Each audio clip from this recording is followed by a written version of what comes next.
Hello everybody, and thank you for joining me. This is Ciara from Ciara T Designs, and today I have some washi tape shaker cards to share with you guys, so let's jump right in. So if you guys didn't know, I actually designed my own washi tapes. I am so excited about them, and yet that's kind of what's inspired these cards. But I thought that I would start by making bases. I am going to be honest with you guys, I usually don't show this step because I pre-make a whole bunch of bases, but I ran out and I thought it would be really good to create them on the video just in case anybody is a beginner and maybe hasn't done card bases before. So I cut a standard piece of cardstock in half. That's 8.5 by 11 for me. I'm Canadian. And then I scored at the 4 1/4 inch mark, giving me a side folding base. You can do top folding as well, but you'd have to cut the paper the other direction.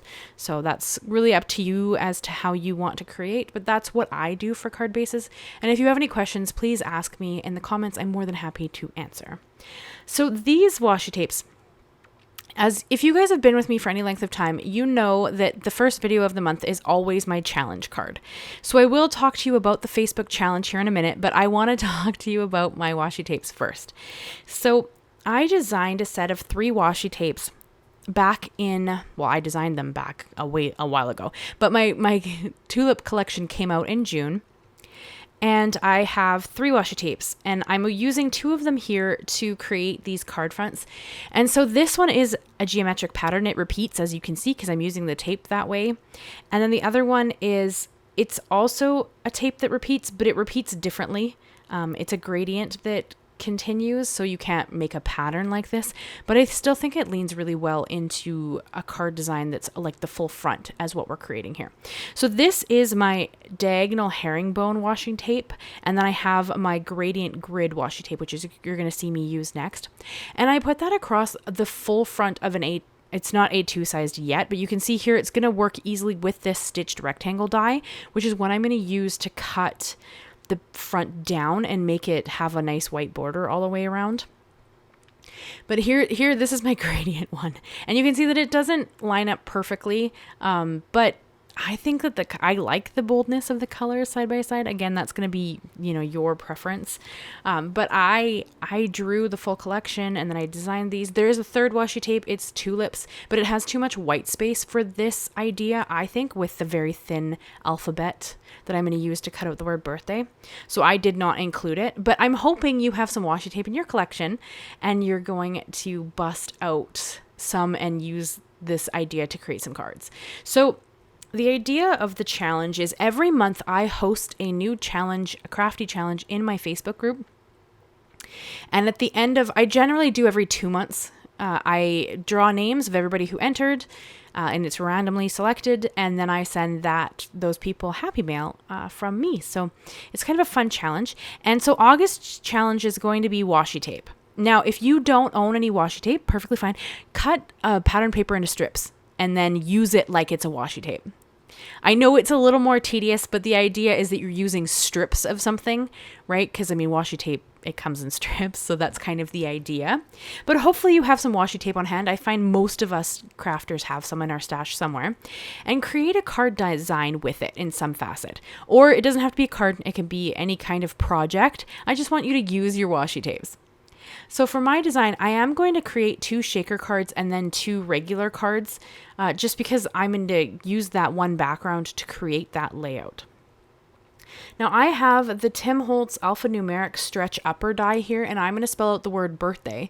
And I'm using my Misti. It has a Waffle Flower Mat in it. It's one of those like grippy mats. And it just stays in my Misti, and that just holds everything. But it allows me to line up my letters really easily. And then I can make sure the spacing is correct.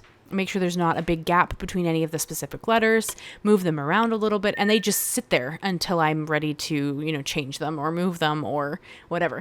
And then I'm going to grab a piece of, it's purple tape. I don't think it's sold anymore. But it's just kind of a lower tack tape. It's just a thick version of a lower tack tape. And I'm going to use that to pick up the word birthday. once I'm happy with how it's sitting.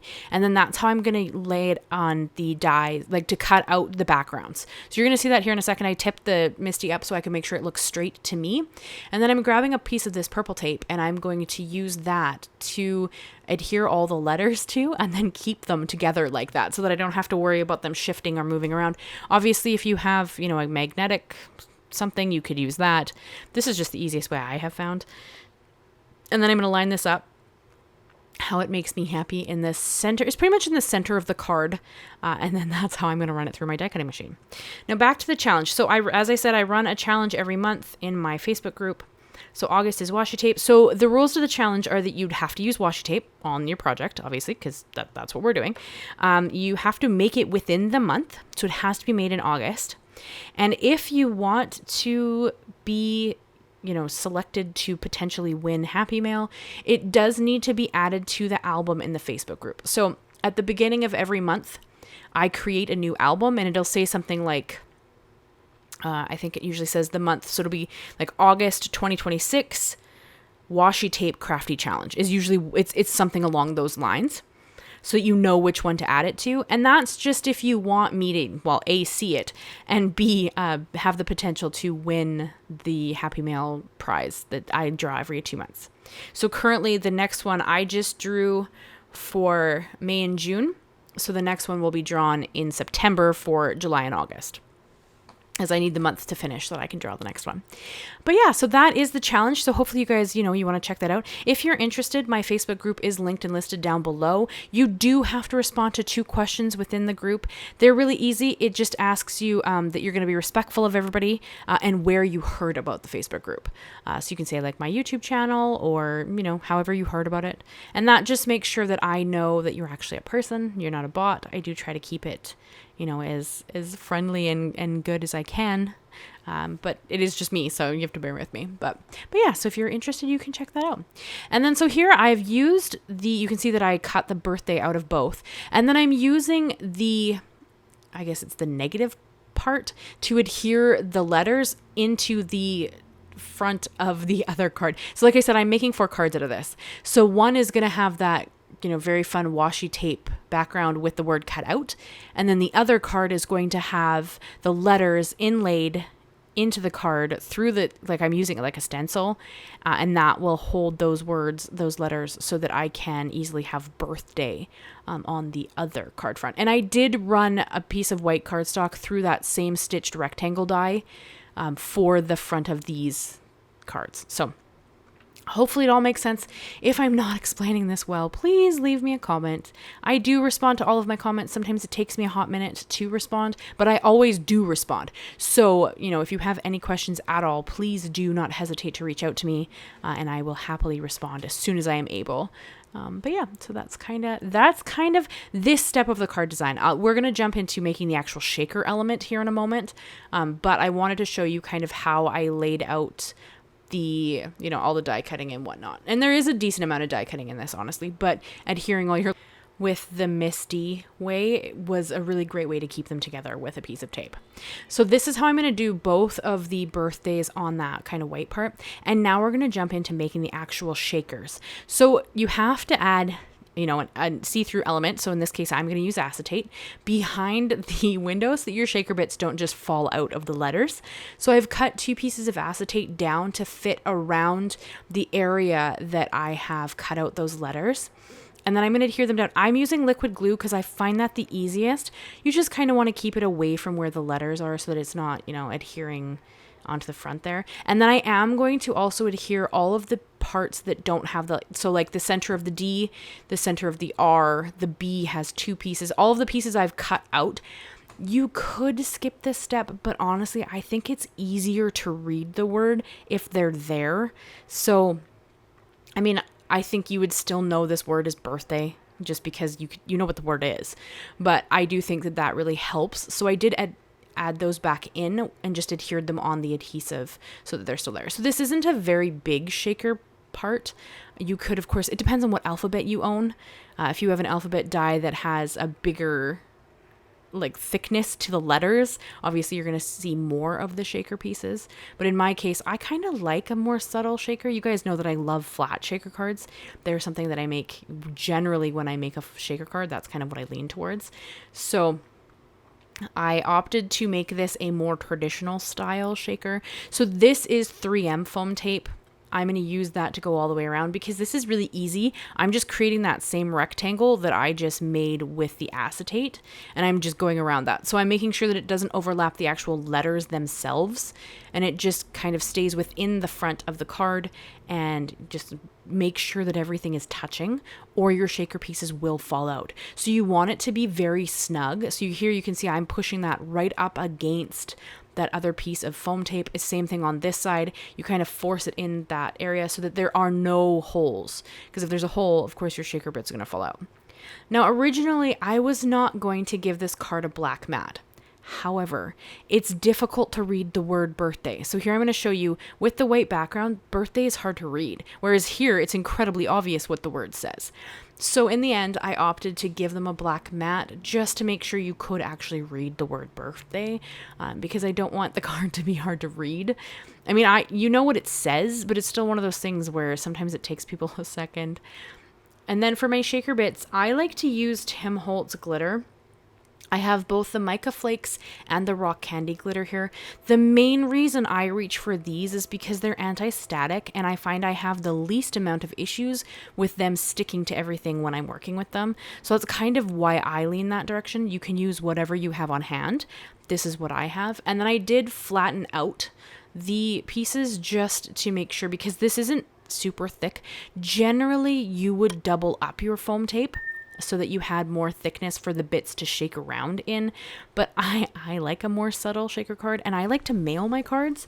So for me, I try to make them a little bit lower in dimensions so that things can shake around easily still, but you still can mail them easily as well. So that's kind of what I was leaning towards. If you want to add slightly thicker things within the shaker card, like I said, just double up your foam tape. You can easily do that, and that will help give it just more shake space. And if you're struggling to line up because I've added that black mat now, right? So we have that thin border. If you're struggling to line that up, you can add adhesive on the back of the foam tape, and that will give you a little more wiggle room if you need it. I didn't really have any issues here, so I just adhered it. But if you're having that struggle, make sure you just add a little glue, and that will give you that time to move it around. And then for my sentiment, I kind of brought in a stamp from Simon Says Stamp, and it says happy birthday wishes, just because I thought it was kind of fun to have the dark word, like the dark letters up and down on the design. So that's kind of what I chose to do. You could just do happy birthday. You could add it across the center. There's so many ways you could add that to this design. And for the ones that just have the letters that are from the cutouts, I stamped it down in Versafine, my regular one.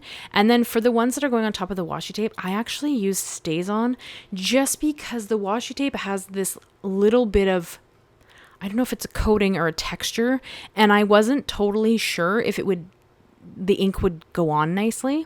So I chose to use Stayzon, and once it was dry, it stayed there and looked really nice. So it was a good call. You could try your regular ink if you wanted to, but I find with anything that has any kind of slickness, like Yupo or anything like that, using Stayzon is your best bet, just because, I mean, it's in its title, and it's a different formula than like Versafine.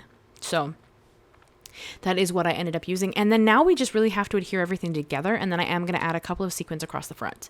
So this is my version of a washi tape card. I hope you guys kind of learned something from this. I personally have never made cards with washi tape on them before. I've used washi tape in like a mixed media projects. I've used it in journals, but I've never made a card set with it. So it was kind of a fun challenge once I designed my washi tape to sit down and figure out how I could use it in this kind of really fun card design. And now if you want to check out my washi tape, they are on my website. I am currently working on a fall set that I hope to have come out here pretty quickly. You guys know I do my videos in advance, so I am actually editing this July 16th, and it's the first video for August, which I think is August 3rd. So I am quite a ways ahead, just because I am getting a cover-up tattoo done on my left wrist. So I needed to be ahead so that I could give my wrist time to heal before I was trying to create again. So I am a little ways ahead, but my hope is to have my fall line announced at least to you guys here pretty quickly. I'm working on the designs as we speak, so they will happen pretty quick. So I got a brand new bottle of Nuvo, and it oozes all over the place. It's so irritating. So you can see I'm fighting with it. And so I added a couple of sequins to the front of my cards. I love these sequins. They're from Simon Says Stamp, and they're just like a really pretty silvery sequin. And I was having so much trouble with so much glue coming out every time I tried to use it that you can see that I'm wiping it off on the side of the mat there so that it doesn't just drip all over my card like it did the first one. Like, I had to clean up so much glue after this. Oh, a new bottle of glue is always super interesting, that's for sure. So I'm sorry you guys had to watch me struggle with this bottle of glue. Man, I was having a hard time. Oh boy. But yeah, so these are the cards I have for you guys today. I hope you enjoyed them. I hope you leave me a like, leave me a comment, and consider subscribing if you haven't already. I do new videos every Monday and Thursday, and I am considering doing some Halloween cards. So if that's of interest to you, please leave me a comment and tell me if you'd like to see Halloween cards. Some people are super into them. Some people want nothing to do with them. Let me know your thoughts, because I would be really interested. And if you made it all the way to the end of this video, leave me your favorite birthday emoji. Could be cake, could be balloons, could be confetti, anything like that. Leave me whatever your favorite happens to be. And I want to say a quick thank you to my members. You guys are phenomenal. You make this possible, and I cannot state how much I appreciate your support for the channel. You guys are amazing. Thank you guys all so much for watching, and I'll see you again very soon. Bye-bye for now.